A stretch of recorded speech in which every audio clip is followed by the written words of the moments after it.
ছাত্র জনতার গণ অভ্যুত্থানে আন্দোলনকারীদের বিপক্ষে অবস্থান নেওয়া অভিনেত্রী জ্যোতিকা জ্যোতি আওয়ামী লীগ পন্থী এই অভিনেত্রী আলো আসবে নামে এক বিতর্কিত হোয়াটসঅ্যাপ গ্রুপে বেশ সক্রিয় ছিলেন। তাই গত 5ই আগস্ট শেখ হাসিনা সরকারের পতনের পর বিপাকে পড়েছেন তিনি। ওয়ালটনের পণ্য কিনে জিতে নিতে পারেন নগদ 20 লক্ষ টাকা। Double million offer, Walton fridge কিনে পেতে পারেন 20 লক্ষ টাকা। রয়েছে কোটি কোটি টাকার নিশ্চিত উপহার।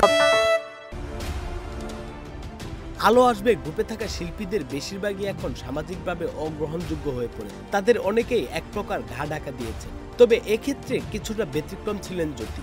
সরকার পতনের পর শিল্পকলা একাডেমিতে ফেরার চেষ্টা করেছেন তিনি। তবে সে সময় ছাত্র আন্দোলনের সপক্ষে শিল্পীদের দুপের মুখে পড়তে হয় তাকে।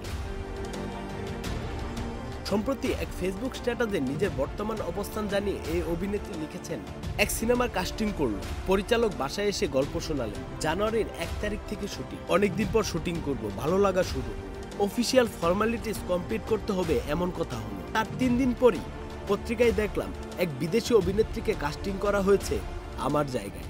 ফিল্ম ফেস্টিভ্যাল হবে, সেখানে কোনো না কোনো দায়িত্বে থাকার কথা ছিল, আগেও ছিলাম। পরে শুনলাম দায়িত্ব তো দূরের কথা, ফেস্টিভ্যালে আমি না গেলেই নাকি ভালো। এক আপার মেয়ের বিয়ে, গায়ে হলুদ, রং খেলা, বিয়ে, বৌবা, কত শত প্ল্যান। আরেক আমন্ত্রিত অভিনেত্রী গেস্ট বললেন জ্যোতিকা জ্যোতি এলে তিনি আসবেন না, যোগ করেন তিনি। এখন নিজের বাসস্থান নিয়েও সমস্যায় পড়েছেন জানিয়ে জ্যোতি আরও লিখেছেন, এপ্রিলে এক নতুন বাসায় শিফট করলাম, আমার কুকুর আছে বলে নিলাম।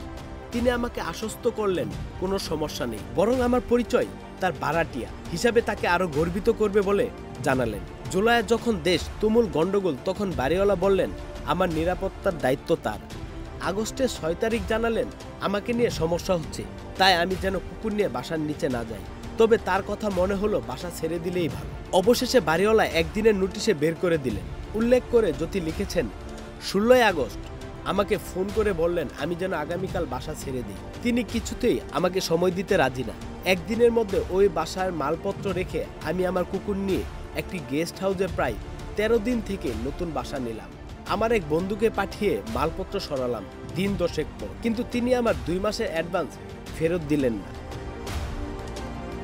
প্রসঙ্গত, হাসিনা সরকারের ঘনিষ্ঠ হিসাবে পরিচিত জ্যোতি আওয়ামী লীগের দলীয় পদের পাশাপাশি বাংলাদেশ শিল্পকলা একাডেমির গবেষণা ও প্রকাশনা বিভাগের পরিচালকের পদেও ছিলেন। তবে সরকার পরিবর্তনের পর শিল্পকলাতে চাকরি হারাতে হয়েছে তাকে। ডেস্ক রিপোর্ট, দেশ রূপান্তর।